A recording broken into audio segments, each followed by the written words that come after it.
American democracy may be challenged, but our Constitution, our system of government, ain't broken. To continue the case for side opposition, I look to Ambassador Erik Ramanathan.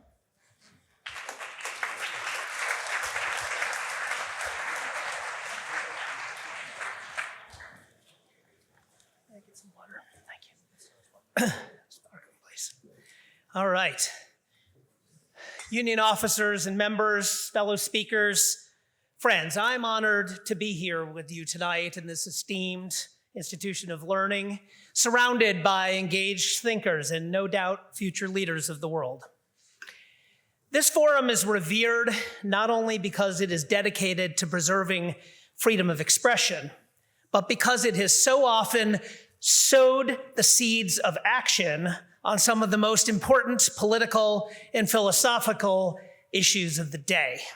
And tonight, I ask that you oppose this dangerous notion of moral equivalence between American and Russian foreign policy because it is wrong, but also that you take inspiration to action to ensure that the motion remains as inaccurate tomorrow as it is today.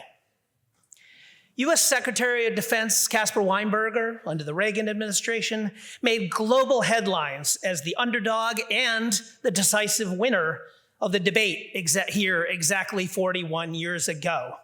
He argued that in the Soviet system, moral foreign policy was whatever a small handful of totalitarian leaders decides advances the cause of the Soviet state. The American view, in contrast, was that foreign policy is moral only if it advances our core principles and rights.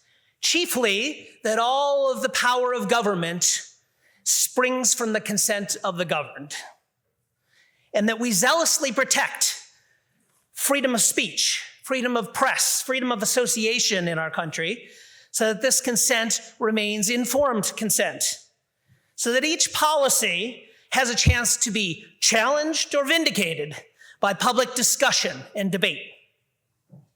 In the Soviet Union, people were powerless to control or change foreign policy determined by the government. In the US, if a majority of our people disapprove of our foreign policy, believe that the government is making a mistake, something can be done about it. It can change, and indeed it will change, like it did as the Vietnam War dragged on and the American people turned on against it. Not now, thanks. It's a compelling argument about totalitarianism versus freedom that still rings true today. The Soviet Union is, of course, no more. But in its place, President Putin has consolidated power in even fewer hands and embarked on an aggressive quest to rebuild a sphere of influence across the former Soviet empire and beyond, including literal annexation of Ukraine. Russia has thrown hundreds of thousands of bodies of its citizens at this imperialist quest, while stealing perhaps half as many Ukrainian lives, countless homes, in wreaking widespread misery on Ukrainians. 41 years later, America lives on with the same system of government and much the same constitution it's enjoyed for nearly 250 years, with no material amendments in over 50 years. As my friend Jay Johnson said so eloquently on this stage just 2 months ago, American democracy may be challenged, but our Constitution, our system of government, ain't broken. Now, I was none too fond of the Reagan years. As a gay teenage activist watching friends die of HIV/AIDS in America and around the globe while our government dithered and discriminated. But if moral judgments about the directionality of US executive action were our guide, I would have to concede the proponents have been handed an awful lot of juicy ammunition in the past 38 days to suggest the situation today is bleaker. You've heard the parade of horribles, expansionist rhetoric, gutting of US soft power humanitarian programs, insidious musings about forced displacement of Gazans, extortionist demands and exclusionary negotiations tipped to Russian aggressors while leaving Ukraine and Europe off the table. It is appalling. I served 3 years as our nation's ambassador to Sweden, a diplomatic hub that works hard to earn the reputation as a moral role model.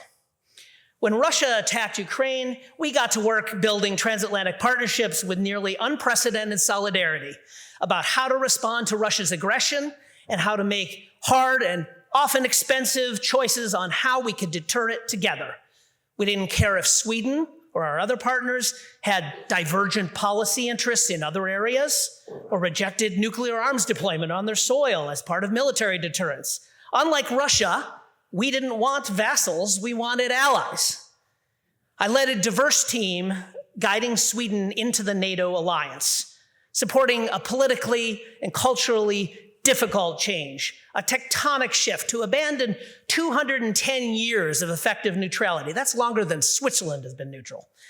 And then fighting for it through 2 long, hard years of dispersed resistance from NATO allies with competing agendas, Quran-burning provocateurs, and of course, Russia and its hybrid conflict minions. It took a full court press of assurances and collaboration in every sector of society, at every level of our relationship.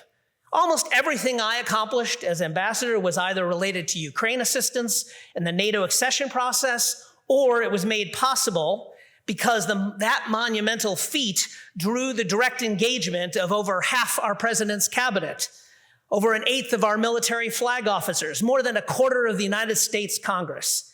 They stood by my side and a friend of the press and declared things like, nothing about Ukraine without Ukraine.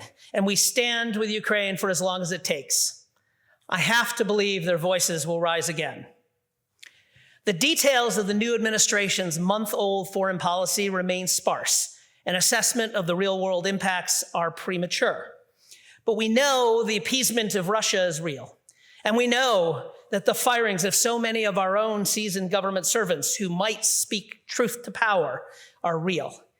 And what we've seen and heard in the rhetoric is a chilling expression of what America First could look like, a novel vision of transactional alliances that might not be held together with force like the former Warsaw Pact, but where intimidation and threat are nonetheless considered valid currency. It pisses me off as a diplomat and as an American. And I reckon it upsets you too.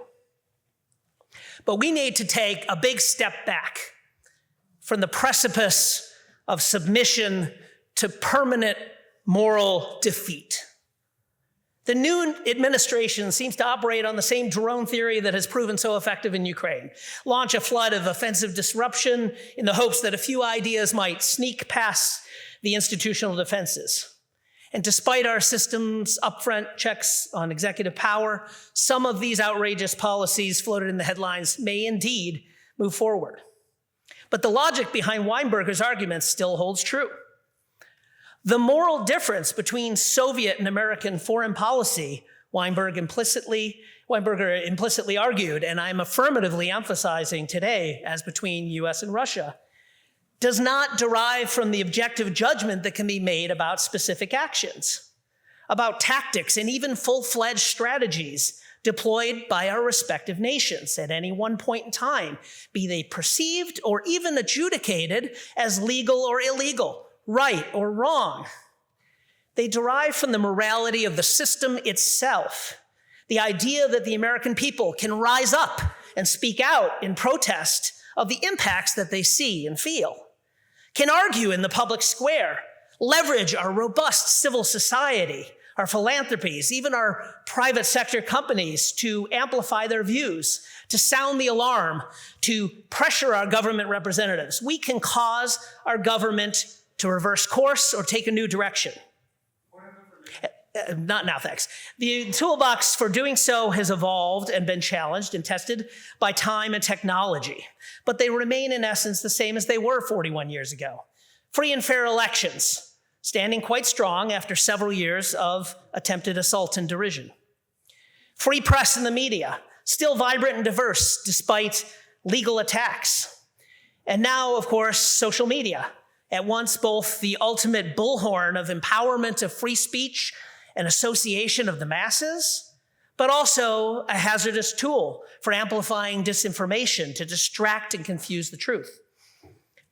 A great deal of destruction will be inflicted and pain will be felt if many of these foreign policy ideas are implemented. It may take a while to change, too long.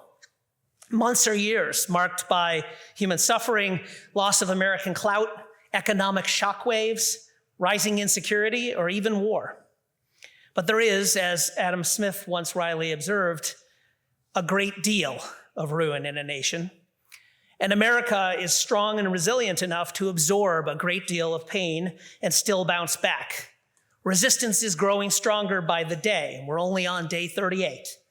And in the court of popular opinion, in the next election cycle, the voices of the masses will be heard.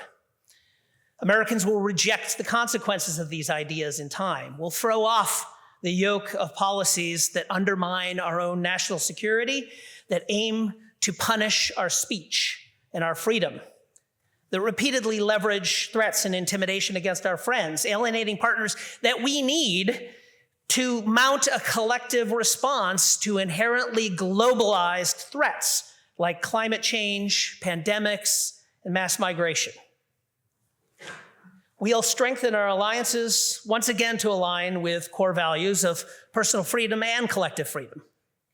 And we'll be influenced, even in our stubbornly self-reliant nation, by our partners and friends around the world. By witnessing which door you walk through tonight.